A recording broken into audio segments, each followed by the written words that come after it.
ಎಲ್ಲವೂ ಒಂದೇ ಕಡೆ ಇರ್ಬೇಕಂತೆ. ಯಾಕೆ ಒಂದೇ ಕಡೆ ಯಾವನೊಬ್ಬ ಕತೆ ಬರ್ತಿದ್ದಂತೆ, ಅಣ್ಣ ಈ ರೋಡು ಮರವಾಳ ಪಾಠ ಅನ್ನ ಈ ರಾಗಿ ಎಷ್ಟು ಖರ್ಚು ಮಾಡಿದೆ ಗೊತ್ತಾ?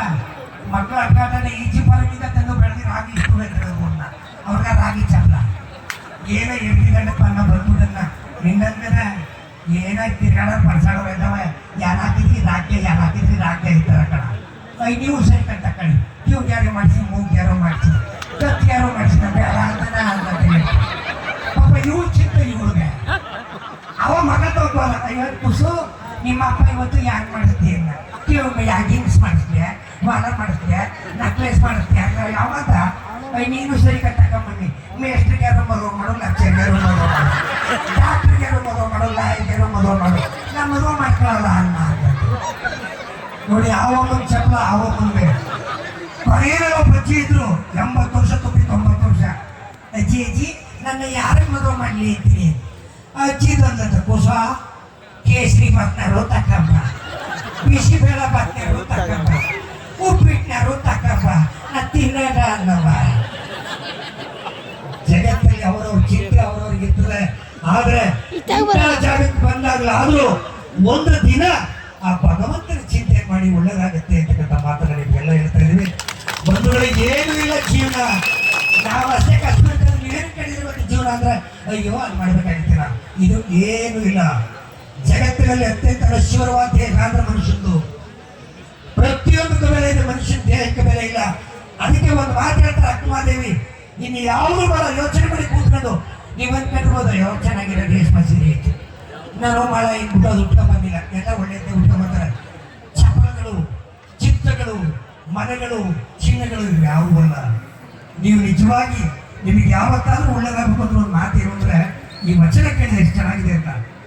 ಆತ್ಮ ಗೂಡು ಬಿಟ್ಟ ಬಳಿಕ ದೇಹ ಅಗ್ನಿಮಣ್ಣಿನ ಪಾಲು, ಶವದ ವಸ್ತ್ರಗಳೆಲ್ಲ ಮಣಿವಾಳಿಯ ಪಾಲು, ಮಗಳಿದ್ದ ಹಿಟ್ಟು ಗೂಡು 10 ಗಾಯಗಳ ಪಾಲು, ಹೆಂಡತಿ ಮಕ್ಕಳೆಲ್ಲ ನೆರನ ಪಾಲು, ತಾನು ಮಾಡಿದ ದಾನ ಧರ್ಮವೇ ತನ್ನ ಪಾಲು ಕಾರಣ ಚಕ್ರದಲ್ಲಿ ನೀವೇನು ಅಷ್ಟೇ ಅಷ್ಟೇ.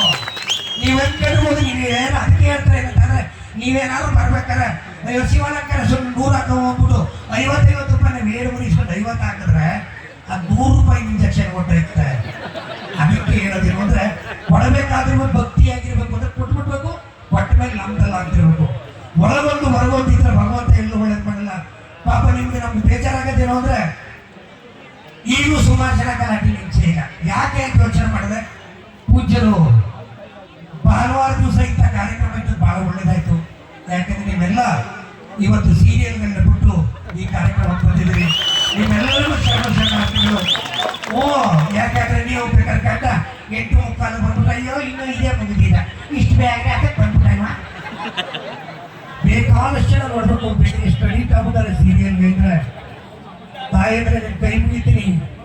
ಒಂದು ಸತ್ಯ ಏನು ಅಂದ್ರೆ ಜಗತ್ತಿನಲ್ಲಿ ಅತ್ಯಂತ ಶ್ರೀಮಂತ ಯಾರು ಅಂದ್ರೆ ತಂದೆ ತಾಯಿಗಳಿಗೆ ಒಂದು ತನ್ನ ಇಟ್ಕೊಂಡು ಬದುಕತಾನಲ್ಲ ಅವನ ಮುಂದೆ ಯಾರು ಶ್ರೀಮಂತಿಲ್ಲ.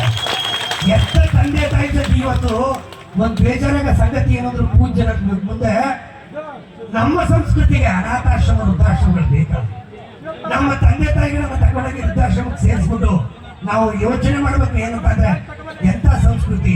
ಖಂಡಿತ ಭಗವಂತ ಒಳ್ಳೇದು ಮಾಡಲ್ಲ. ಯಾಕೆಂದ್ರೆ ಸಂಸಾರ ಅಂದ್ರೆ ಆಗಿರ್ಬೇಕು, ಸಂಬಂಧ ಕೆಲವು ಸಾರ ಎಲ್ಲವೂ ಸೇರ್ಕೊಂಡ್ರೆ ಅಂತ ಸಂಸಾರ ಮಾಡೋದು. ಈ ಮೊದಲಿತ್ತು ಏನಂತಂದ್ರೆ ಏನು ಗೊತ್ತಿತ್ತು, ಉತ್ತರ ಕರ್ನಾಟಕದವರು ಇದ್ರೆ 400 ಜನ ಒಂದ್ ಮನೇಲಿ ಇರ್ತಾರೆ. 400 ಜನ ಒಂದೇ ಸಂಸಾರದಲ್ಲಿ ರೊಟ್ಟಿ ಮಾಡಿದ್ರೆ ರೊಟ್ಟಿ ಬೇಯಿಸ್ತಾರೆ, ಮಕ್ಕಳು ಸ್ನಾನ ಮಾಡ್ತಾರೆ, 400 ಜನ ಒಂದು ಕುಟುಂಬದವ್ರೆ. ನಮ್ದು ಮತ್ತೆ ಹೆಂಗಾಯ್ತು ಅಂದ್ರೆ 4 ಜನ ಗಂಡ ಹೆಂಡತಿ ಅಪ್ಪ ಅವ 4 ಜನ ಇದೇ ಒಂದು ಭಾಗವಾಗಿತ್ತು. ಇತ್ತೀಚೆಗೆ ಒಂದು ಭಾಗವಾಗದ ಏನಂತಂದ್ರೆ ಅಪ್ಪ ಅಮ್ಮನ ಬಿಟ್ಟು ಗಂಡ ಹೆಂಡತಿ ಉಳ್ಕೊಳ್ಳೋದು ಒಂದು ಭಾಗ. ಇತ್ತೀಚೆಗೆ ಸಿಟಿಲಿ ಒಂದು ಭಾಗವಾಗದ ಗಂಡ ಒಂದು ಭಾಗ ಹೆಂಡತಿ ಒಂದು ಭಾಗ.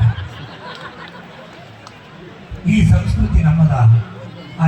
ಒಂದು ಸತ್ಯ ಏನು ಅಂದ್ರೆ ಅತ್ಯಂತ ನಶ್ವರವಾದ ಜಗತ್ತನ್ನು ಹುಟ್ಟಿದೀವಿ, ಅತ್ಯಂತ ನಶ್ವರವಾಗಿ ಸಾಯ್ತೀವಿ. ಏನು ಇಲ್ಲ ಕಣ್ರಿ ಜೀವನ. ಜೀವಗತಿ ಯಾಕಂದ್ರೆ ಶೀತ, ಮೂಗತಿ ಯಾಕಂದ್ರೆ ಬೋತ ಏನಿದೆ. ನಾವು ಏನು ಸುಮ್ಮನೆ ಆಟ